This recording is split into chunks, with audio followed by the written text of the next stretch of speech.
Уважаеми дами и господа, приятели на Сдружение Самаряни, искрено съжалявам, че не мога да бъда сред вас на това специално издание на годишната награда Добрият самарянин, посветено на 15-та годишнина на Сдружение Самаряни, но с дух и сърце аз съм с вашата кауза. В днешния свят солидарността и вниманието към хората, изпаднали в нужда, често стават скрити. Добротата, доблестта остават безмълвни и отстъпват по гласовитост на злобата и егоизма. Затова всяка инициатива, която дава глас и видимост на доброто, заслужава нашата подкрепа. Ние имаме нужда от примери като вашия, за да бъдем по-добри и човечни като личности и като общество. Ето защо всички номинирани доброволци заслужават нашето признание и уважение.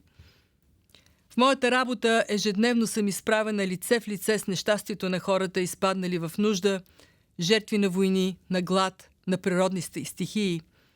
Но също така се срещам с човечността, която помага да се надмогне и най-голямата трагедия. Помощта стига до пострадалите благодарение на хора като вас, убедени в силата на доброто, които не искат да оставят никого сам и в беда. Само с упорство и всеотдайност ние можем да достигнем до един по-добър и справедлив свят.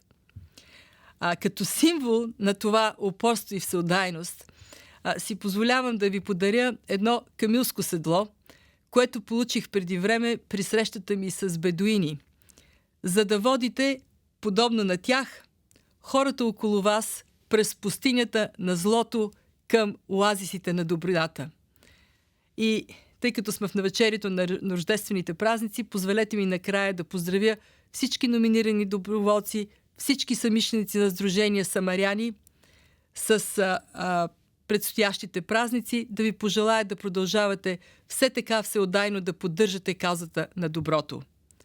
От сърце ви благодаря за вниманието.